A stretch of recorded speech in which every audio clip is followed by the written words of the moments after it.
ನಮಸ್ಕಾರ. ಮುಖ್ಯಾಂಶಗಳು. ಭಾರತಕ್ಕೆ ವಿಯೆಟ್ನಾಂ ಪ್ರಧಾನಿ ಪಾಮ್ ಮಿನ್ ಚಿನ್ ಭೇಟಿ. ಪ್ರಧಾನಿ ನರೇಂದ್ರ ಮೋದಿ ಅವರೊಂದಿಗೆ ಇಂದು ದ್ವಿಪಕ್ಷೀಯ ಮಾತುಕತೆ. ಸಂಸತ್ ಅಧಿವೇಶನ ಕಲಾಪ.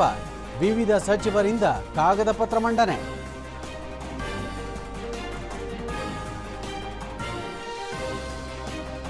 ವಯನಾಡು ವ್ಯಾಪ್ತಿಯಲ್ಲಿ ಭೂಕುಸಿತ ದುರ್ಘಟನೆ. ಕೇರಳ ಮುಖ್ಯಮಂತ್ರಿ ಪಿಣರಾಯಿ ವಿಜಯನ್ ಅವರಿಂದ ವೈಮಾನಿಕ ಸಮೀಕ್ಷೆ. ದೇಶದ ಹಲವೆಡೆ ಮುಂದುವರಿದ ವರ್ಷಧಾರೆ. ರಾಜ್ಯದ ದಕ್ಷಿಣ ಒಳನಾಡಿನಲ್ಲಿ ಮುಂದಿನ 2-3 ದಿನ ಮಳೆ ಸಾಧ್ಯತೆ.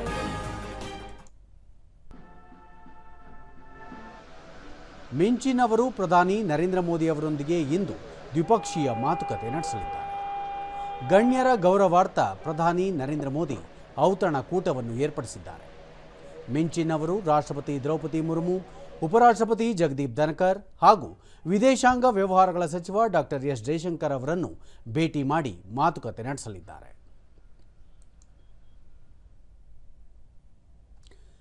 ಸಂಸತ್ನ ಅಧಿವೇಶನ ಇಂದೂ ಕೂಡ ಮುಂದುವರಿಯಲಿದ್ದು, ಉಭಯ ಸದನಗಳಲ್ಲಿ ಹಲವು ಮಹತ್ವದ ವಿಷಯಗಳ ಕುರಿತು ಚರ್ಚೆ ನಡೆಯಲಿದೆ.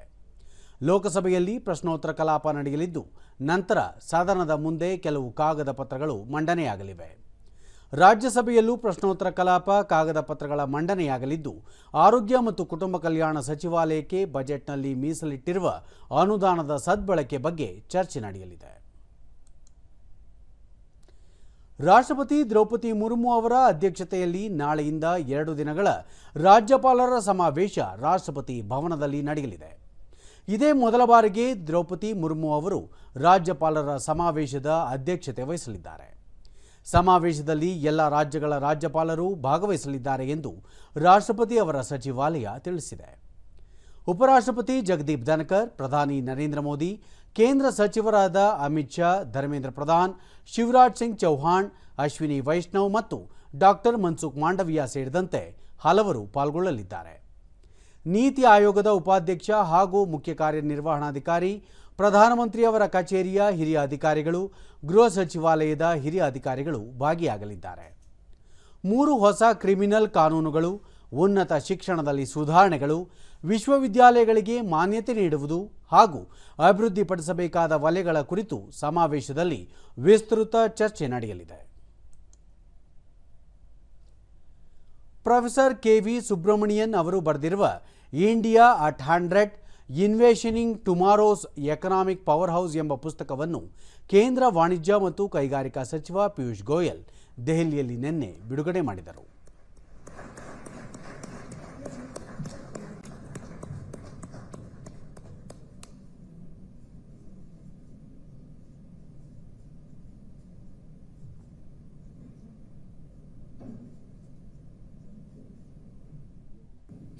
ನಂತರ ಅವರು ದೇಶದ 1.4 ಬಿಲಿಯನ್ ನಾಗರಿಕರ ಸಾಮೂಹಿಕ ಪ್ರಯತ್ನದಿಂದ ಭಾರತ ವಿಕಸಿತ ಭಾರತದ ಗುರಿ ಸಾಧಿಸಬಹುದಾಗಿದೆ.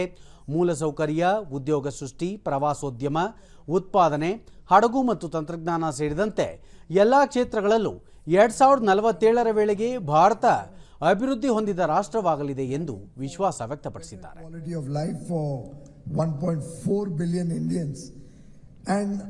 As Prime Minister Modi often says, and you work so closely with him, unless we dream big, we'll never achieve big. And I'm delighted that you've chosen to up the scale. ಕೇರಳದ ವಯನಾಡು ಜಿಲ್ಲೆಯಲ್ಲಿ ಸಂಭವಿಸಿದ ಭೂಕುಸಿತದಲ್ಲಿ ಭಾರೀ ಪ್ರಮಾಣದ ಆಸ್ತಿಪಾಸ್ತಿ ಹಾಗೂ ಜೀವಹಾನಿಯಾಗಿದೆ. ಮೃತಪಟ್ಟವರ ಸಂಖ್ಯೆ 250ಕ್ಕೂ ಹೆಚ್ಚಾಗಿದ್ದು, ಗಾಯಗೊಂಡಿರುವವರನ್ನು ವಿವಿಧ ಆಸ್ಪತ್ರೆಗಳಿಗೆ ದಾಖಲಿಸಲಾಗಿದೆ. ಈ ನಡುವೆ ವಯನಾಡಿನ ಮುಂಡಕ್ಕೈನಲ್ಲಿ ಮಣ್ಣಿನಡಿ ಸಿಲುಕಿರುವ ಶವಗಳ ಶೋಧ ಕಾರ್ಯ ಮುಂದುವರೆದಿದ್ದು, ಮಲ್ಲಪುರಂ ಜಿಲ್ಲೆಯ ಚಾಲಿಯಾರ್ ನದಿಯಲ್ಲಿ ಕೊಚ್ಚಿ ಹೋಗಿರುವ ಶವಗಳನ್ನು ಪತ್ತೆ ಹಚ್ಚಲಾಗುತ್ತಿದೆ. ಜನರ ರಕ್ಷಣೆ ಹಾಗೂ ಪರಿಹಾರ ಕಾರ್ಯಗಳಲ್ಲಿ ಸೇನೆ, ನೌಕಾಪಡೆ, ವಾಯುಪಡೆ, NDRF ಹಾಗೂ ಇತರ ರಕ್ಷಣಾ ಪಡೆಗಳು ಕೈಗೆತ್ತಿಕೊಂಡಿದ್ದು, ವಯನಾಡಿನಲ್ಲಿ 45 ಪರಿಹಾರ ಶಿಬಿರಗಳನ್ನು ತೆರೆಯಲಾಗಿದೆ.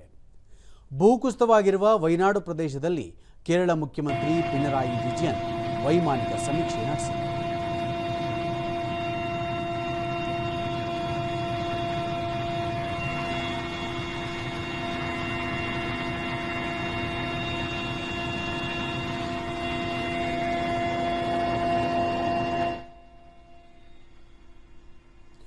ಕೇರಳದ ವೈನಾಡು ಭೂಕುಸಿತ ದುರಂತದ ಹಿನ್ನೆಲೆಯಲ್ಲಿ ಪರಿಹಾರ ಕಾರ್ಯಾಚರಣೆಗಾಗಿ ತೆರಳುವ ವಾಹನಗಳ ಸುಗಮ ಸಂಚಾರಕ್ಕೆ ಅನುಕೂಲ ಕಲ್ಪಿಸುವ ನಿಟ್ಟಿನಲ್ಲಿ ಚಾಮರಾಜನಗರ ಜಿಲ್ಲಾಧಿಕಾರಿ ಶಿಲ್ಪನಾಗ್ ಹಾಗೂ ಜಿಲ್ಲಾ ಪಂಚಾಯತ್ ಮುಖ್ಯ ಕಾರ್ಯನಿರ್ವಹಣಾಧಿಕಾರಿ ಮೋನಾ ರೋತ್ ಜಿಲ್ಲೆಯ ಕೇರಳ ಗಡಿ ಭಾಗಗಳಿಗೆ ಭೇಟಿ ನೀಡಿ ಪರಿಶೀಲನೆ ನಡೆಸಿದರು.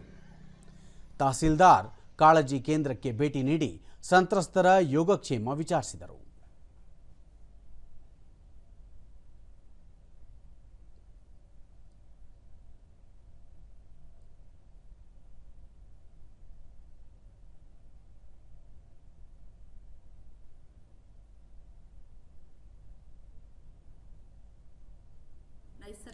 ದೂರದರ್ಶನದೊಂದಿಗೆ ಜಿಲ್ಲಾ ಪೊಲೀಸ್ ವರಿಷ್ಠಾಧಿಕಾರಿ ಡಾಕ್ಟರ್ ಬಿಟಿ ಕವಿತಾ ಕೇರಳದ ವೈನಾಡು ಗುಡ್ಡ ಕುಸಿತ ಪ್ರಕರಣದಲ್ಲಿ ಚಾಮರಾಜನಗರ ಜಿಲ್ಲೆಯ ಇಬ್ಬರು ಮೃತಪಟ್ಟಿದ್ದಾರೆ. ಇಬ್ಬರು ಕಣ್ಮರೆಯಾಗಿದ್ದು ಓರ್ವ ವ್ಯಕ್ತಿ ಆಸ್ಪತ್ರೆಯಲ್ಲಿ ಚಿಕಿತ್ಸೆ ಪಡೆಯುತ್ತಿದ್ದಾರೆ. ಬೆಂಗಳೂರು ವೈನಾಡಿಗೆ ಸಂಪರ್ಕ ಕಲ್ಪಿಸುವ ರಾಷ್ಟ್ರೀಯ ಹೆದ್ದಾರಿಯಲ್ಲಿ ಸಂಚಾರದ ಪರಿಸ್ಥಿತಿ ಅವಲೋಕಿಸಿ ಹಂತ ಹಂತವಾಗಿ ರಸ್ತೆಯನ್ನು ಮುಕ್ತಗೊಳಿಸಲಾಗುತ್ತಿದೆ ಎಂದು ಹೇಳಿದರು. ನೆರವನ್ನು ನೀಡುವ ಕೆಲಸವನ್ನು ಜಿಲ್ಲಾಡಳಿತದೊಂದಿಗೆ ಪೊಲೀಸ್ ಇಲಾಖೆ ಕೂಡ ಮಾಡ್ತಾ ಇದೆ. ಬೆಂಗಳೂರು ಮತ್ತು ವೈನಾಡನ್ನು ಸೇರಿಸುವಂತಹ NH 766ರಲ್ಲಿ ನಿನ್ನೆ ಕೇರಳದ ಭಾಗದಲ್ಲಿ ಸ್ವಲ್ಪ ಪ್ರವಾಹದ ನೀರು ರಸ್ತೆಯನ್ನು ತಲುಪಿದ್ದಕ್ಕಾಗಿ ಅಲ್ಲಿನ ಸುಲ್ತಾನ್ ಬತ್ತೇರಿ ಪೊಲೀಸ್ ಠಾಣೆಯಿಂದ ನಮಗೆ ರಿಕ್ವೆಸ್ಟ್ ಮಾಡಿಕೊಂಡಿದ್ದ ಮೇರೆಗೆ ಗುಂಡ್ಲುಪೇಟೆಯಲ್ಲಿ ಕೇರಳಕ್ಕೆ ವೈನಾಡಿಗೆ ತಲುಪುವಂತಹ ಮಾರ್ಗದಲ್ಲಿ ನಾವು ವಾಹನ ಸಂಚಾರವನ್ನು ನಿರ್ಬಂಧಿಸಿದ್ದೀವಿ. ಇವತ್ತು ಮಳೆ ಕಡಿಮೆಯಾಗಿ ಪ್ರವಾಹದ ನೀರು ಸ್ವಲ್ಪ ಕಡಿಮೆ ಆಗಿರೋ ಮಾಹಿತಿಯನ್ನು ಅವರು ಕೊಟ್ಟಿದ್ದಾರೆ. ಹಾಗಾಗಿ ಈಗ ಆ ನಿರ್ಬಂಧವನ್ನು ತೆರವುಗೊಳಿಸ್ತಾ ಇದ್ದೀವಿ. NH 766 ಎಲ್ಲ ವಾಹನಗಳು ಕೂಡ ಸಂಚಾರಕ್ಕೆ ಮುಕ್ತ ಆಗ್ತಾ ಇದೆ. ಬೆಂಗಳೂರು ಮಂಗಳೂರು ಹೆದ್ದಾರಿ ನಡುವಿನ ಸಕಲೇಶಪುರ ತಾಲೂಕಿನ ದೊಡ್ಡತಪ್ಪಲು ಸಮೀಪ ಗುಡ್ಡ ಕುಸಿದು ರಸ್ತೆ ಸಂಚಾರ ಸ್ಥಗಿತಗೊಂಡಿರುವ ಸ್ಥಳಕ್ಕೆ ಕಂದಾಯ ಸಚಿವ ಕೃಷ್ಣ ಬೈರೇಗೌಡ ನಿನ್ನೆ ಅಧಿಕಾರಿಗಳೊಂದಿಗೆ ಭೇಟಿ ನೀಡಿ ಪರಿಶೀಲಿಸಿದರು.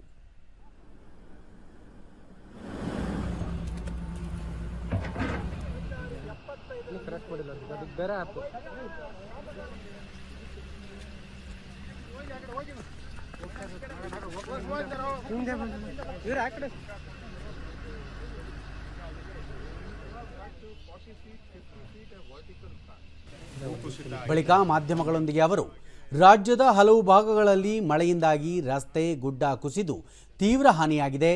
ಈ ಕುರಿತು ಮುಖ್ಯಮಂತ್ರಿಗಳೊಂದಿಗೆ ಚರ್ಚಿಸಲಾಗಿದೆ. ಈ ವರ್ಷ 100 ಕೋಟಿ ರೂಪಾಯಿ ಬಿಡುಗಡೆ ಮಾಡಲಿದ್ದು ಮುಂದಿನ ವರ್ಷ 200 ಕೋಟಿ ರೂಪಾಯಿ ವೆಚ್ಚದಲ್ಲಿ ರಾಜ್ಯದ ಹೆದ್ದಾರಿಗಳಲ್ಲಿ ಕಾಮಗಾರಿಗಳನ್ನು ಕೈಗೊಂಡು ಮುಂಜಾಗ್ರತಾ ಕ್ರಮ ವಹಿಸಲು ಚಿಂತಿಸಲಾಗಿದೆ ಎಂದರು.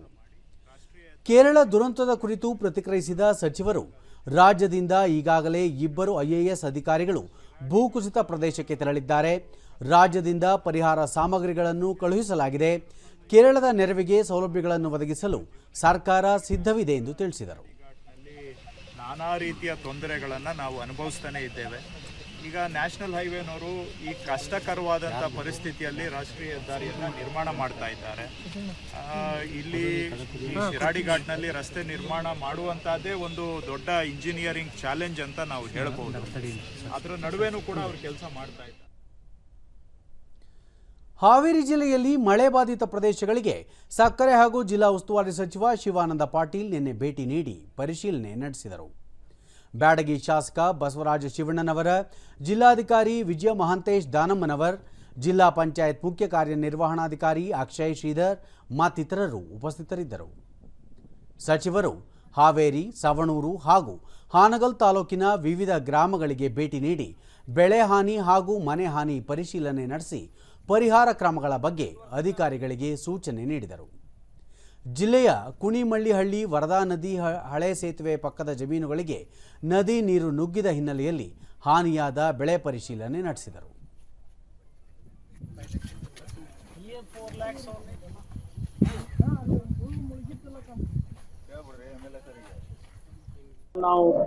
ನಂತರ ಸುದ್ದಿಗೋಷ್ಠಿಯಲ್ಲಿ ಅವರು ಕಳೆದ ವರ್ಷ ಅನಾವೃಷ್ಟಿಯಾಗಿತ್ತು, ಈ ವರ್ಷ ಅತಿವೃಷ್ಟಿಯಿಂದಾಗಿ ರಾಜ್ಯದಲ್ಲಿ ಹಾನಿಯಾಗಿದೆ. ಜಿಲ್ಲೆಯಲ್ಲಿ ಜೀವಹಾನಿ, ಮನೆ ಹಾನಿ ಹಾಗೂ ಬೆಳೆ ಹಾನಿ ಸಂಭವಿಸಿದೆ. ಜೀವಹಾನಿಗೆ ಈಗಾಗಲೇ ಪರಿಹಾರ ನೀಡಲಾಗಿದೆ. ಶಿಥಿಲಾವಸ್ಥೆಯ ಮಣ್ಣಿನ ಮನೆಗಳಲ್ಲಿ ವಾಸಿಸುವವರಿಗೆ ಶಾಲೆ, ಅಂಗನವಾಡಿಗಳಲ್ಲಿ ವಾಸ್ತವ್ಯಕ್ಕೆ ಅವಕಾಶ ನೀಡಲಾಗಿದೆ ಎಂದು ಹೇಳಿದರು. ಜಿಲ್ಲೆಯಲ್ಲಿ ಪ್ರಸಕ್ತ ಮುಂಗಾರು ಮಳೆಯಿಂದಾಗಿ 5 ಮನೆಗಳು ಸಂಪೂರ್ಣ, 11 ಮನೆಗಳಿಗೆ ತೀವ್ರ ಹಾನಿ, 1444 ಮನೆಗಳಿಗೆ ಭಾಗಶಃ ಹಾನಿ ಸೇರಿ 1460 ಮನೆಗಳಿಗೆ ಹಾನಿಯಾಗಿದೆ. 15 ದನದ ಕೊಟ್ಟಿಗೆಗಳಿಗೆ ಹಾನಿಯಾಗಿದೆ ಹಾಗೂ 13 ರಸ್ತೆ ಸಂಪರ್ಕಗಳು ಕಡಿತಗೊಂಡಿವೆ. 6 ಮಾನವ ಜೀವಹಾನಿ ಹಾಗೂ 3 ಜಾನುವಾರು ಹಾನಿ ಸಂಭವಿಸಿದೆ. ಜೀವಹಾನಿಗಳಿಗೆ ತಲಾ 5 ಲಕ್ಷದಂತೆ 30 ಲಕ್ಷ ರೂಪಾಯಿ ಪರಿಹಾರ ವಿತರಣೆ ಮಾಡಲಾಗಿದೆ ಎಂದು ವಿವರ ನೀಡಿದರು. ಹಾನಿಗೆ ಮತ್ತು ಭಾಗಶಃ ಹಾನಿಯಾಗಿರ್ತಕ್ಕಂಥ ಮನೆಗಳ ಸಂಖ್ಯೆ ಈಗಾಗಲೇ ಸರ್ವೆ ಮಾಡಿರ್ತಕ್ಕಂಥ ಪ್ರಕಾರ 1460 ಮನೆಗಳು. ಅದರ ಜೊತೆಗೆ ದನದ ಕೊಟ್ಟಿಗಳ ಬಗ್ಗೆ ಹಾನಿಯಾಗಿರ್ತಕ್ಕಂಥದ್ದು ವರದಿಯಾಗಿದೆ. ಇನ್ನೂ ಪರಿಶೀಲನೆಯಲ್ಲಿ ಇರ್ತಕ್ಕಂಥ ಮನೆಗಳು ಕೂಡ ಇದ್ದಾವೆ. ಅದ್ರ ಬಗ್ಗೆನೂ ನಿಮಗೆ ವರದಿಯನ್ನು ಕೊಡ್ತೀನಿ. ಮಂಡ್ಯ ಜಿಲ್ಲೆಯ ನಾಗಮಂಗಲ ತಾಲೂಕಿನ ಹುಲಿಕೆರೆ ಗ್ರಾಮ ಪಂಚಾಯಿತಿ ವ್ಯಾಪ್ತಿಯ ಗ್ರಾಮಗಳಲ್ಲಿ ಮಹಾತ್ಮ ಗಾಂಧಿ ರಾಷ್ಟ್ರೀಯ ಉದ್ಯೋಗ ಖಾತ್ರಿ ಯೋಜನೆ ಯಶಸ್ವಿಯಾಗಿ ಅನುಷ್ಠಾನಗೊಂಡಿದೆ. 14 ಗ್ರಾಮಗಳಲ್ಲಿ ರಸ್ತೆ, ಕಟ್ಟಡ, ಕೆರೆ ಕಟ್ಟೆಗಳ ಅಭಿವೃದ್ಧಿ, ಸ್ವಚ್ಛ ಸಂಕೀರ್ಣ, ಅಂಗನವಾಡಿ ಕಟ್ಟಡ ಸೇರಿದಂತೆ ಸಾಕಷ್ಟು ಅಭಿವೃದ್ಧಿ ಕಾಮಗಾರಿಗಳನ್ನು ಪೂರ್ಣಗೊಳಿಸಲಾಗಿದೆ.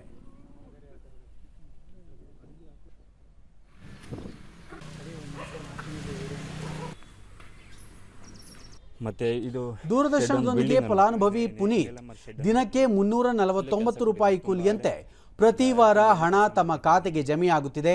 ಇದರಿಂದ ಜೀವನೋಪಾಯಕ್ಕೆ ನೆರವಾಗಿದೆ ಎಂದರು. ನಮಗೆ ಕೆಲಸ ಇಲ್ಲೇನಾಗಿದೆ ಅಂದರೆ ಈ ನರೇಗಾಯಿಂದ ನಮಗೆ ಬಡ ಈಗ ಜನಗಳಿಗಾಗಲಿ, ಈಗ ನಮ್ಮ ಯುವಕರುಗಳಿಗಾಗಲಿ, ಈಗ ಹೊರಗಡೆದಕ್ಕಿಂತ ಈಗ ಹಳ್ಳಿ ಮಟ್ಟದಲ್ಲಿ ಬಂದಾಗ ಈ ನರೇಗಾ ಅನ್ನೋದು ತುಂಬ ಅನುಕೂಲ ಆಗ್ತಿದೆ ನಮಗೆ.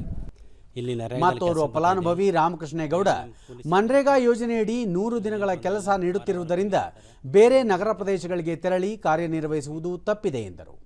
ದಿನನಿತ್ಯ ಕೂಲಿಗಳು 349 ರೂಪಾಯಿ ದುಡ್ಡನ್ನ ನಮ್ಮ ಅಕೌಂಟ್ಗೆ ಕಳಿಸ್ತಾವ್ರೆ. ಅದರಿಂದ ನಮ್ಗೆ ಅನುಕೂಲ ಆಗಿದೆ, ಏನು ತೊಂದರೆ ಇಲ್ಲ. ನಾವಿಲ್ಲಿ ಸುಮಾರು 4-5 ವರ್ಷದಿಂದ ಮಾಡ್ತಾಯಿದ್ದೀವಿ. ಈಗ ಜೀವನಕ್ಕೆ ಆರಾಮಾಗಿ ಎಂದು ಹೊಟ್ಟೆಪಾಡಿಗೆ ಏನು ತಾಪತ್ರ ಇಲ್ಲ. ದೇವರು ಕಾರ್ಯ ಮಾಡ ಗ್ರಾಮಸ್ಥ ಶಿವರಾಜು ಮಹಾತ್ಮ ಗಾಂಧಿ ರಾಷ್ಟ್ರೀಯ ಉದ್ಯೋಗ ಖಾತ್ರಿ ಯೋಜನೆಯಡಿ 7 ಲಕ್ಷ ರೂಪಾಯಿ ಅನುದಾನದಡಿ ಗ್ರಾಮದ ಕಲ್ಯಾಣಿಯನ್ನು ಅಭಿವೃದ್ಧಿಪಡಿಸಲಾಗಿದೆ ಎಂದು ಹೇಳಿದರು. ಕಾಮಗಾರಿ ಮಾಡಿಸಿದ್ದೀವಿ ಮೇಡಮ್.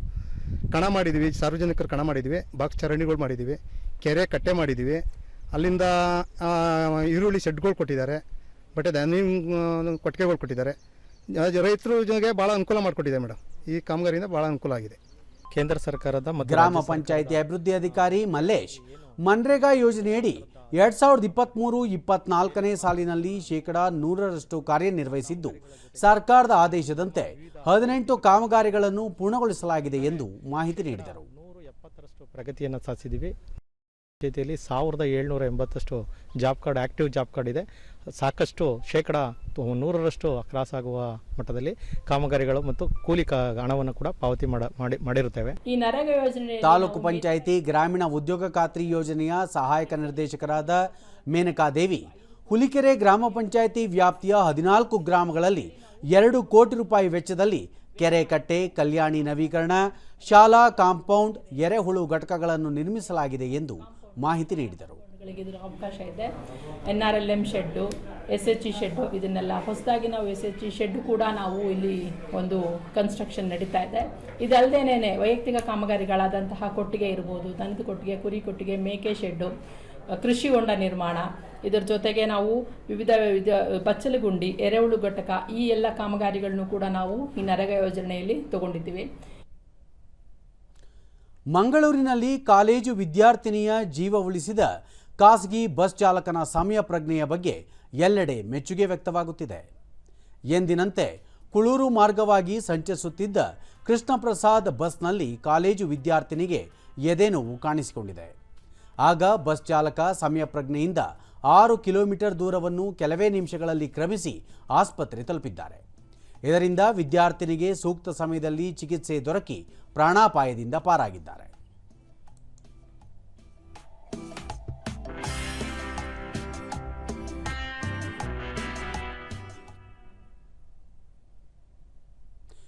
ಈಗ ಜಾಹೀರಾತು, ನಂತರ ವಾರ್ತಾ ಪ್ರಸಾರ ಮುಂದುವರಿಯುವುದು. ನಿಧಾನ ಕಣೋ, ನನ್ನ ಅಪ್ಪ ಫಾರಿನ್ನಿಂದ ತಂದದ್ದು. ಸತ್ಯನಾಶ, ಇದರ ಹಣ ಹೇಗೆ ತುಂಬ್ತೀಯ ನೀನು? ಸ್ಟಾಕ್ ಮಾರ್ಕೆಟ್ನಲ್ಲಿ ನಿಮ್ ಕೆಪಾಸಿಟಿ ಇದ್ದಷ್ಟೇ ರಿಸ್ಕ್ ತಗೊಳ್ಳಿ ಮತ್ತು ರಿಸ್ಕ್ ಬಗ್ಗೆ ಮಾಹಿತಿ ಇರಲಿ. ಆಪ್ಷನ್ಸ್ ಟ್ರೇಡಿಂಗ್ ತುಂಬಾ ಯೋಚಿಸಿ ಮಾಡಬೇಕು. ಅರೆ ವಾ ಡಿಕ್ರಾ, ಸರಿಯಾಗಿ ಹೇಳ್ದೆ. ರಿಸ್ಕ್ ಯೋಚಿಸಿಯೇ ತಗೊಳ್ಬೇಕು.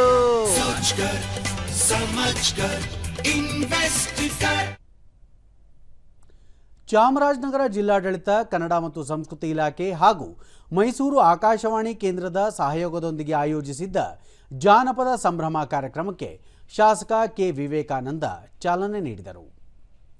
ಕರ್ನಾಟಕ ಜಾನಪದ ಅಕಾಡೆಮಿ ಅಧ್ಯಕ್ಷ ಗೊಲ್ಲಹಳ್ಳಿ ಶಿವಪ್ರಸಾದ್, ಸಾಹಿತಿ ಡಾಕ್ಟರ್ ಬಂಜಗೆರೆ ಜಯಪ್ರಕಾಶ್ ಸೇರಿದಂತೆ ಹಿರಿಯ ಅಧಿಕಾರಿಗಳು, ಗಣ್ಯರು ಉಪಸ್ಥಿತರಿದ್ದರು.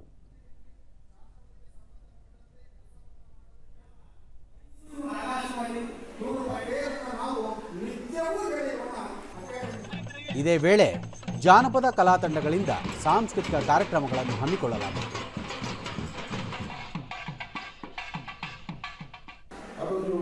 ಬಳಿಕ ಡಾಕ್ಟರ್ ಬಂಜಗೆರೆ ಜಯಪ್ರಕಾಶ್, ಜನಪದ ಸಂಸ್ಕೃತಿ, ಸಂಗೀತ, ಕಲೆಗಳು ಗ್ರಾಮೀಣ ಜನರ ವೃತ್ತಿ ಬದುಕಿನ ಮೇಲೆ ಅವಲಂಬಿತವಾಗಿದ್ದು, ದಿನನಿತ್ಯದ ಬಿಡುವಿನ ವೇಳೆಯಲ್ಲಿ ಕಲೆಗಳನ್ನು ಆಸ್ವಾದಿಸುತ್ತಿದ್ದರು. ಜನರ ನಿತ್ಯ ಬದುಕಿನಲ್ಲಿ ಜಾನಪದ ಅಪಾರ ಪಾತ್ರ ವಹಿಸಿದೆ ಎಂದರು.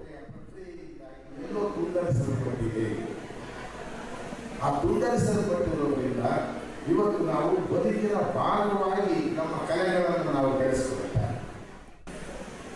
ಮೈಸೂರು ಆಕಾಶವಾಣಿ ಕೇಂದ್ರದ ಉಪನಿರ್ದೇಶಕರಾದ ಎಸ್ ಉಮೇಶ್, ಆಕಾಶವಾಣಿ ಕೇಂದ್ರ ಜಾನಪದ ಕಲೆಗಳನ್ನು ಪ್ರೋತ್ಸಾಹಿಸುವ ನಿಟ್ಟಿನಲ್ಲಿ ಸಾಕಷ್ಟು ಕಾರ್ಯಕ್ರಮಗಳನ್ನು ಆಯೋಜಿಸಿದೆ. ಜಾನಪದ ಕಲಾವಿದರಿಗೆ ಪ್ರೋತ್ಸಾಹ ನೀಡಲು ಶ್ರಮಿಸುತ್ತಿದೆ ಎಂದು ತಿಳಿಸಿದರು. ನಾವು ಜನಪದವನ್ನು ಕಳ್ಕೊಂಡ್ರೆ ನಮ್ಮ ಸಂಸ್ಕೃತಿಯನ್ನು ನಾವು ಕಳ್ಕೊಂಡಾಗ. ಕರ್ನಾಟಕ ಜಾನಪದ ಅಕಾಡೆಮಿ ಸಂಚಾಲಕ ಸದಸ್ಯ ಡಾಕ್ಟರ್ ಉಮೇಶ್, ಚಾಮರಾಜನಗರ ಜಿಲ್ಲೆ ಜಾನಪದ ಕಲೆಗಳಿಗೆ ಕೇಂದ್ರ ಸ್ಥಾನವಾಗಿದ್ದು, ಎಲ್ಲ ಬಗೆಯ ಜನಪದ ಕಲೆಗಳ ಪುಣ್ಯಭೂಮಿ ಇದಾಗಿದೆ ಎಂದು ಹೇಳಿದರು. ನಮ್ಮ ಮನಸ್ಸನ್ನು ನಾವು ಶುದ್ಧೀಕರಿಸಿಕೊಳ್ಳಬೇಕಾದಂತಹ ಒಂದು ಆಲೋಚನೆಗೆ ನಾವು ಭಾವಿಸಬೇಕಾಗಿದೆ. ಆ ಕಾರಣಕ್ಕೆ ಯಾವುದಕ್ಕೆ ಸಾಧ್ಯ, ನಮ್ಮ ಮತಿಗಳನ್ನ ಶುದ್ಧೀಕರಿಸುವಂಥದ್ದು ಯಾವುದಕ್ಕೆ ಸಾಧ್ಯ ಅಂತಂದಾಗ ಅದಕ್ಕೆ ಇರುವಂತಹ ಏಕೈಕ ಮಾರ್ಗ ಮತ್ತು ಮಾನದಂಡ ಅಂತಂದ್ರೆ ಅದು ಜಾನಪದ ಮಾರ್ಗ. ಬೆಂಗಳೂರು ಹೊರವಲಯದ ಬನ್ನೇರುಘಟ್ಟ ರಾಷ್ಟ್ರೀಯ ಉದ್ಯಾನವನದಲ್ಲಿ 3 ಜನರ ಸಾವಿಗೆ ಕಾರಣವಾಗಿದ್ದ ಮಕ್ನಾ ಕಾಡಾನೆಯನ್ನು ಕೊನೆಗೂ ಅರಣ್ಯ ಇಲಾಖೆ ಕಾರ್ಯಾಚರಣೆ ನಡೆಸಿ ಸೆರೆ ಹಿಡಿದಿದೆ. ಸೆರೆಯಾದ ಕಾಡಾನೆ ವಿಚಿತ್ರ ಸ್ವಭಾವ ಹೊಂದಿದ್ದು, ಬನ್ನೇರುಘಟ್ಟ ರಾಷ್ಟ್ರೀಯ ಉದ್ಯಾನವನಕ್ಕೆ ಹೊಂದಿಕೊಂಡಿರುವ ಗ್ರಾಮಗಳಲ್ಲಿ ಭಯದ ವಾತಾವರಣ ಸೃಷ್ಟಿ ಮಾಡಿತ್ತು. ದುಬಾರೆ ಹಾಗೂ ಮತ್ತಿಗೋಡುವಿನಿಂದ ಕುಮ್ಕಿ ಆನೆಗಳನ್ನು ಕರೆತಂದು 2 ದಿನ ಕಾರ್ಯಾಚರಣೆ ನಡೆಸಿ ಪುಂಡಾನೆಯನ್ನು ಸೆರೆ ಹಿಡಿಯಲಾಗಿದೆ.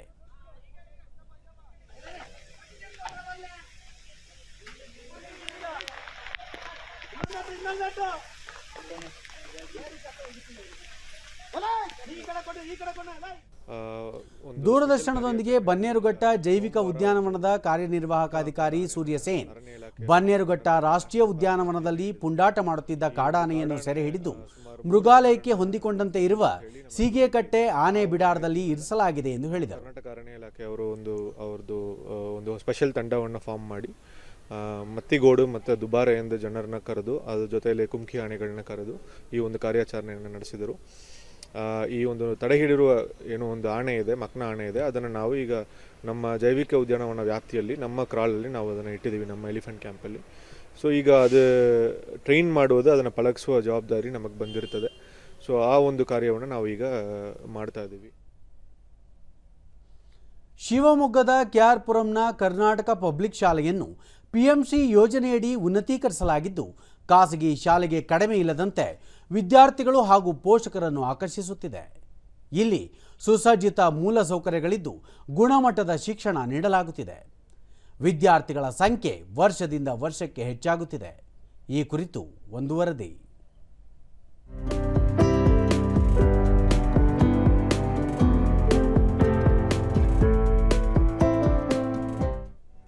6 ವರ್ಷಗಳ ಹಿಂದೆ ಕೇವಲ 8 ವಿದ್ಯಾರ್ಥಿಗಳು ಹಾಗೂ 1 ಶಿಕ್ಷಕರಿದ್ದ ಶಿವಮೊಗ್ಗದ ಕೆಆರ್ಪುರಂನ ಸರ್ಕಾರಿ ಮಾದರಿ ಹಿರಿಯ ಪ್ರಾಥಮಿಕ ಶಾಲೆ ಈಗ 100 ವಿದ್ಯಾರ್ಥಿಗಳು ಹಾಗೂ ಶಿಕ್ಷಕರಿಂದ ತುಂಬಿ ತುಳುಕುತ್ತಿದೆ.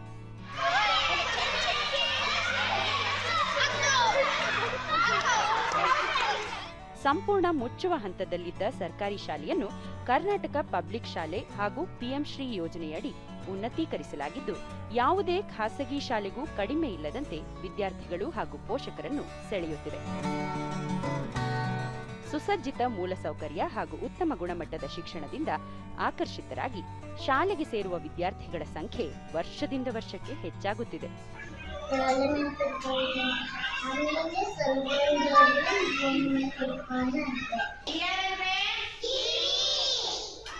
ಸ್ವಚ್ಛತೆ ಸೇರಿದಂತೆ ಕಲಿಕೆಗೆ ಪೂರಕವಾದ ವಾತಾವರಣ ಕಲ್ಪಿಸುವ ಮೂಲಕ ಜಿಲ್ಲೆಯಲ್ಲಿ ಅತ್ಯುತ್ತಮ ಶಾಲೆಯಾಗಿ ಹೆಸರುವಾಸಿಯಾಗಿದೆ.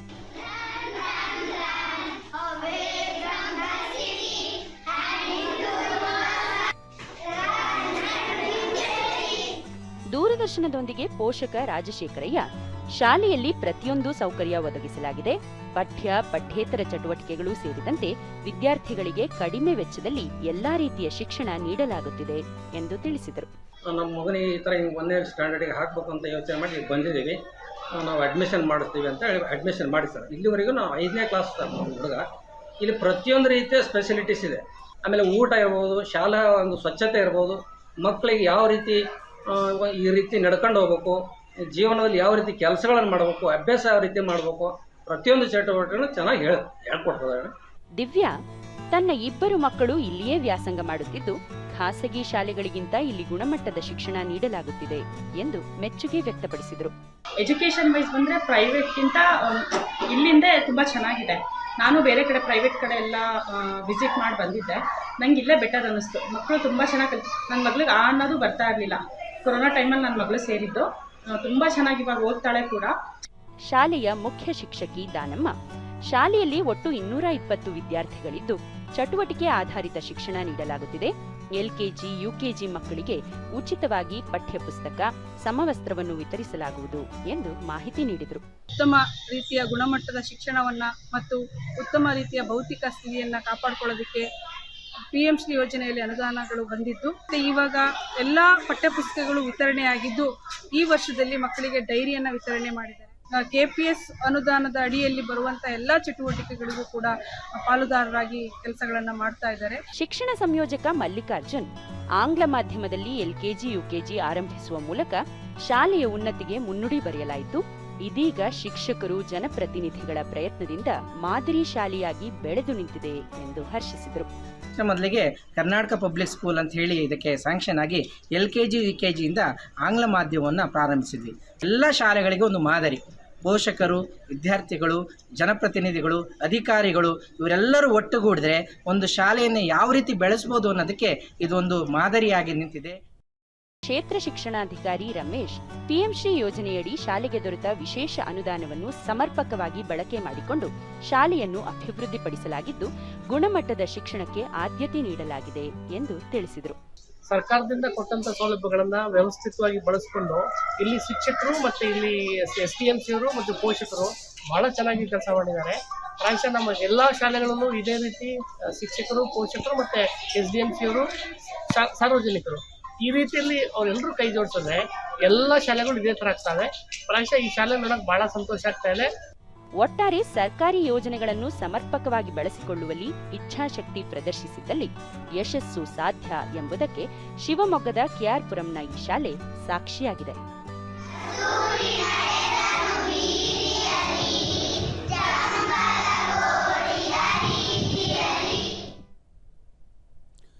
ಭಾರತ ಚೀನಾ ಗಡಿ ವ್ಯವಹಾರಗಳ ಕುರಿತು ಸಮಾಲೋಚನಾ ಮತ್ತು ಸಮನ್ವಯದ ಕಾರ್ಯಕಾರಿ ಸಮಿತಿಯ 30ನೇ ಸಭೆ ದೆಹಲಿಯಲ್ಲಿ ನಿನ್ನೆ ಜರುಗಿತು.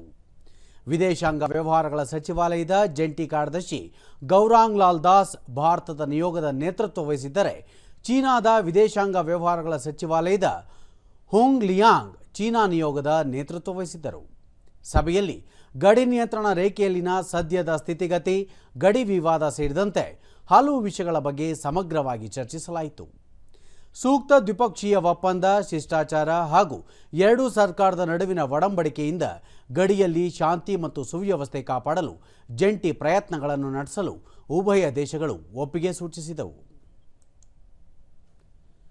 1295 ಯಾತ್ರಾರ್ಥಿಗಳ ಮತ್ತೊಂದು ತಂಡ ಇಂದು ಅಮರನಾಥ ಯಾತ್ರೆಯನ್ನು ಜಮ್ಮು ಮತ್ತು ಕಾಶ್ಮೀರದ ಭಗವತಿ ನಗರ ಯಾತ್ರಿ ನಿವಾಸದಿಂದ ಆರಂಭಿಸಿದೆ.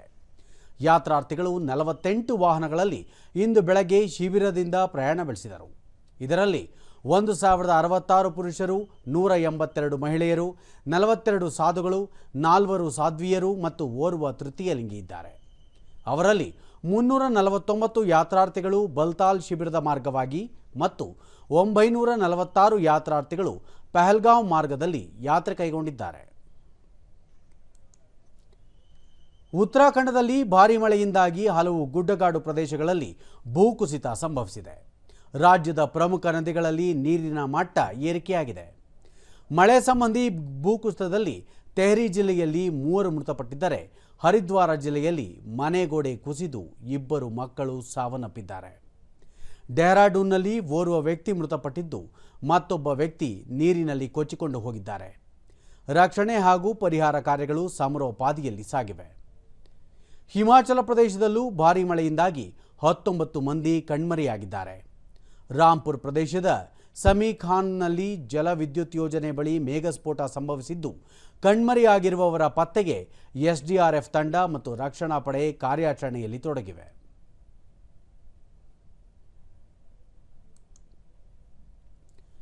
ದೇಶದ ಪೂರ್ವ ಪಶ್ಚಿಮ, ಕೇಂದ್ರ ಹಾಗೂ ದಕ್ಷಿಣ ಮತ್ತು ಈಶಾನ್ಯ ಪ್ರದೇಶದಲ್ಲಿ ಮುಂದಿನ 5 ದಿನಗಳ ಕಾಲ ಭಾರೀ ಮಳೆಯಾಗಲಿದೆ ಎಂದು ಹವಾಮಾನ ಇಲಾಖೆ ಮುನ್ಸೂಚನೆ ನೀಡಿದೆ. ಮಧ್ಯ ಮಹಾರಾಷ್ಟ್ರ, ಮಧ್ಯಪ್ರದೇಶ, ಕೊಂಕಣ, ಗೋವಾ ಮತ್ತು ಗುಜರಾತ್ನಲ್ಲಿ ಶನಿವಾರದವರೆಗೆ ಮಳೆಯಾಗಲಿದೆ.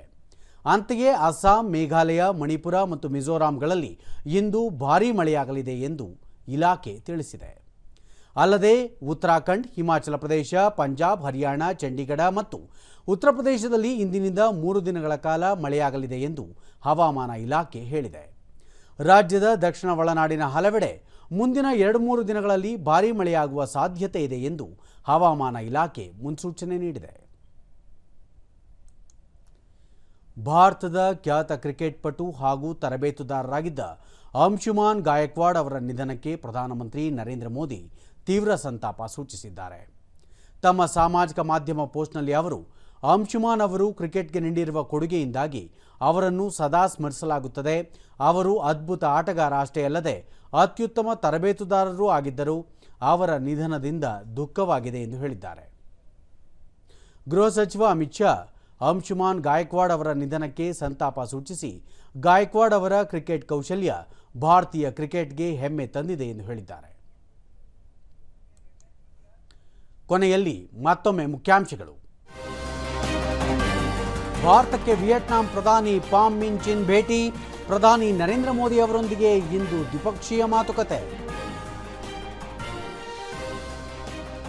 ಸಂಸತ್ ಅಧಿವೇಶನ ಕಲಾಪ, ವಿವಿಧ ಸಚಿವರಿಂದ ಕಾಗದ ಪತ್ರ ಮಂಡನೆ.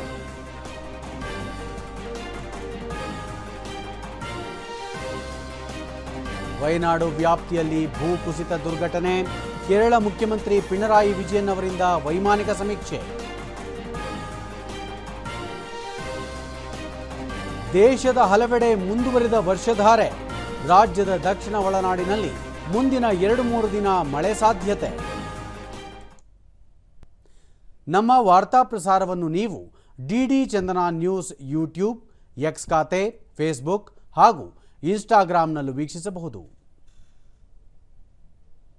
ನಮ್ಮ ಮುಂದಿನ ವಾರ್ತಾ ಪ್ರಸಾರ ಮಧ್ಯಾಹ್ನ 1 ಗಂಟೆಗೆ. ನಮಸ್ಕಾರ.